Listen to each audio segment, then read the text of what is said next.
nasiblah, gitulah ginilah. Kalau tak dapat simpanan betul, kalau orang kata sana sorokkan duit. Dulu kat tempat kerja asrama ada orkes turi. Ku lihat ku letak duit tu dekat tempat biasa, yang akhirnya rosak juga beg tabunganku. Akhirnya ku buat keputusan untuk sembunyikan tabungku supaya dah tak kena curi lagi. Akhirnya nasib baik ada amal, nasib baik ada tempat rahsia yang ku takkan nyanyikan. Ku nyanyi, ku sorokkan duit, dan akhirnya ku ambil buku, ku tulis atas kertas supaya tak kena hack lagi.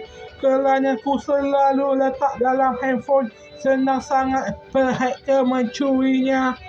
Dan ku nyanyikan supaya pencuri itu ada azab duniawi dulu. Aminlah, Rabbana, aminlah.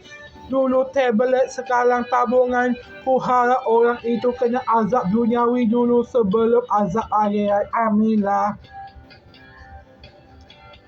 Memang pantaslah orang itu kena azab duniawi sebelum azab akhirat. Hai, lagu ke-8 kali ini ku takkan sia-siakan. Kali ini ku belajar dari pengalaman dari asrama.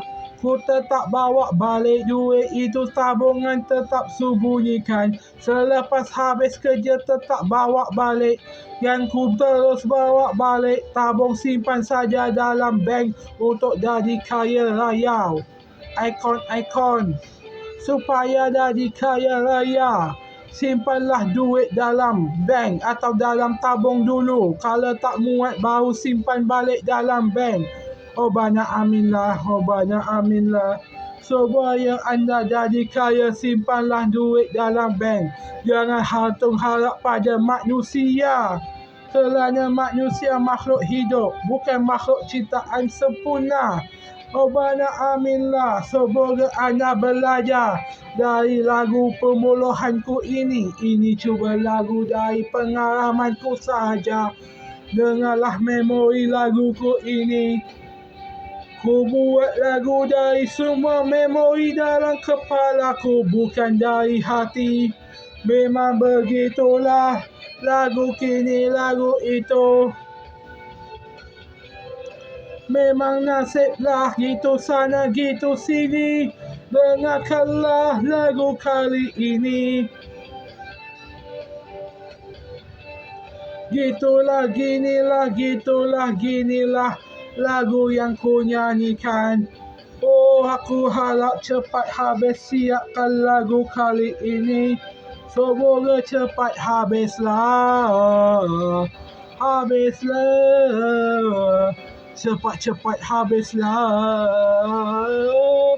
Lagu kali ini kena dijual lagi.